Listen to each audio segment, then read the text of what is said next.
Ciao, sono adesso a Fukushima in una bellissima onsen per un evento speciale di cosplay. La prima volta che si fa un evento cosplay in queste onsen e sono qua.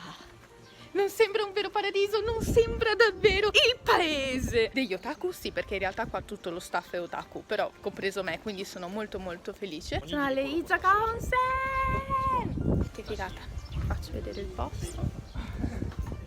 Bellissimi negozi, oh mio Dio. Non vedo l'ora di fare un sacco di foto qua, cioè wow, sono troppo felice e eccitata. Oddio, è troppo bello.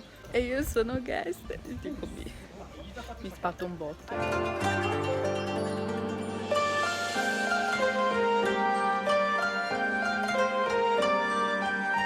Sono arrivata al Ryokan, che sarebbe l'hotel però in stile tradizionale giapponese, dove mi hanno ospitato e tipo sto nella stanza più speciale. Cioè è bellissima. Questo è solo una stanza, cioè una stanza, poi c'è una seconda stanza con i kimoni dove uno si cambia, va alle onsen che sono qua sotto, e soprattutto una cosa bellissima è che ci sono due bagni, c'è il lavandino fighissimo, bellissimo, grande. Hey, ciao!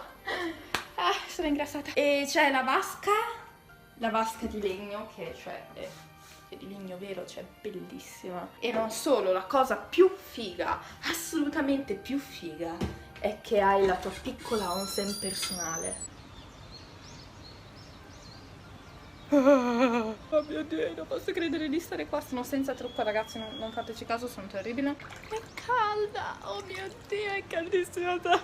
Sì, perché intorno a questo villaggio tutta Fukushima è piena di onsen, e quindi ci stanno onsen e ryokan ovunque, sono bellissimi. Questa stanza normalmente costerebbe dai 3 ai goman, cioè 5 man, dai 3 ai 5 man saranno 400 euro tipo a notte. Ma io ovviamente sono guest, quindi non la pago, cioè tipo, oh mio Dio, cioè in realtà gli avrei detto vengo gratis solo per questo, invece mi pagano anche. Ok, basta. Penso che sia uno dei lavori più belli mai capitati finora. Sono davvero felice di stare qua e in realtà spero di fargli un po' pubblicità, perché è davvero molto bello, il posto merita tantissimo, assolutamente da visitare. Quindi se voi volete venire in Giappone dovete assolutamente fermarvi qui. Mentre mi preparo a truccarmi finirò di parlare per i cavoli miei. Yeah! Allora, non sono più abituato praticamente a fare videoblog, e in Giappone esiste in realtà una cosa che si chiama privacy, nel senso che in realtà uno non dovrebbe filmare persone a meno che non glielo consentono, perché in Giappone sono severi, qualcuno magari si potrebbe incazzare e dirmi giustamente ma io non ti ho dato i permessi, e finché diciamo non ti conosci nessuno va bene. Essendo che io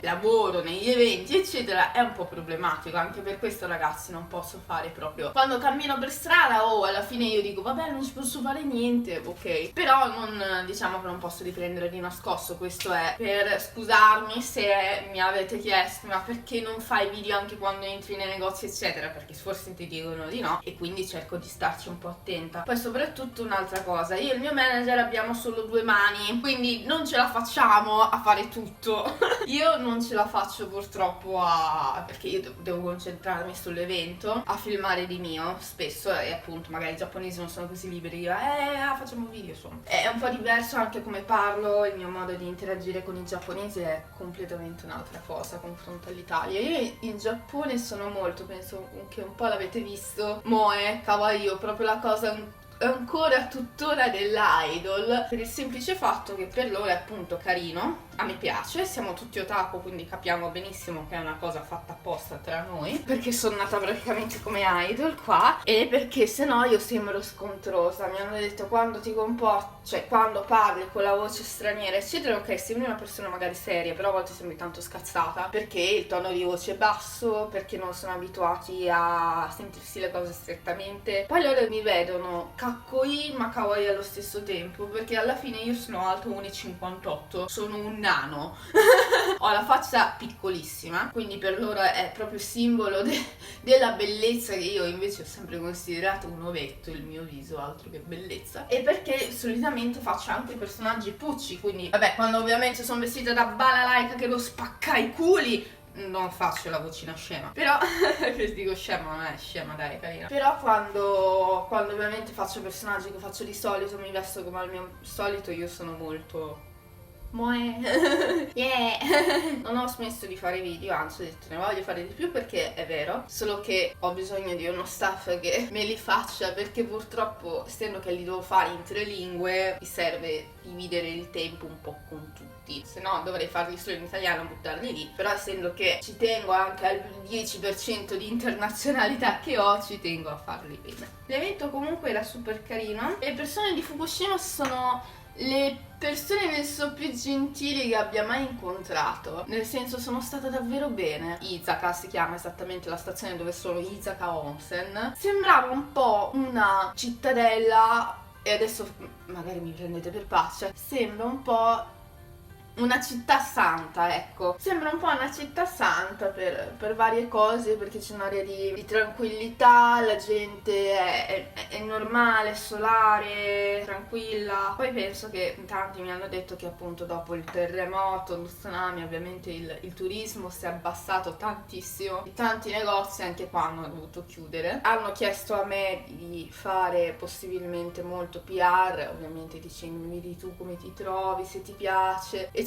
eccetera, e mi ha fatto molto piacere questo, perché comunque dovresti dare lavoro a qualsiasi altra persona, e quando una persona sceglie me che non ho i miliardi di follower, è brutto da dire ma ormai è l'unica cosa che contano in questo campo, dire hai 50.000 follower è come dire non ho una minchia, quindi vi faccio fare a voi. Però il fatto della personalità o il modo di comunicare che a loro piace molto, sono felice, è bello. Mi piacerebbe aiutare di più appunto il turismo, magari a venire nelle città. Non è che tutto radioattivo, ragazzi, ci sono state delle zone che sono ancora radioattive, ovviamente sono squartinate, non ci puoi, cioè ci puoi entrare, ecco, poi so cazzi tua, però insomma abbandonate lì perché stavano vicino alla centrale. Fukushima è enorme, non aveva le fuoriuscite di chissà che cosa, infatti non succede niente, l'acqua non è radioattiva, non ho 3 tette, quindi non chiedetemi oh mio Dio sei stata su Fukushima, oh mio Dio che succede, perché non è mai successo niente, siete voi che la fate troppo critica. Soprattutto anche per dirvi che il Giappone, vabbè, Tokyo, io ogni volta che viaggio in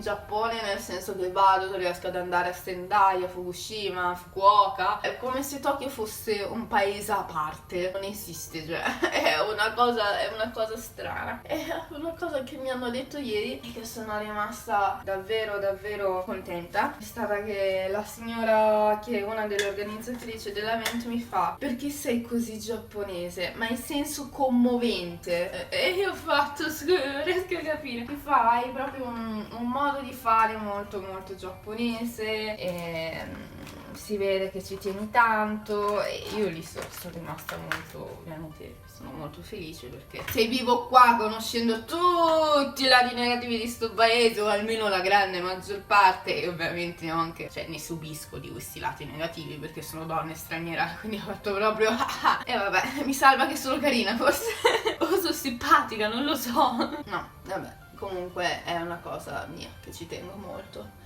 A me piace tornare in Italia, mi sono divertita, però ho sempre detto, mi sembra anche in collaborazione col video con Sebastiano, se tu preferisci, lui ha preferito il mondo, in poche parole, poi ovviamente a vivere tutti preferiamo il Giappone per un fatto di comodità, però c'è chi questa comodità non riesce a capirla, nel senso che purtroppo, tipo secondo me, io ho fatto tu che però vivi da maschio, modello e figo, che è un'altra cosa rispetto a me, poi chi magari è sposato, fa un lavoro normale, effettivamente potrebbe essere un pochino più agevolato.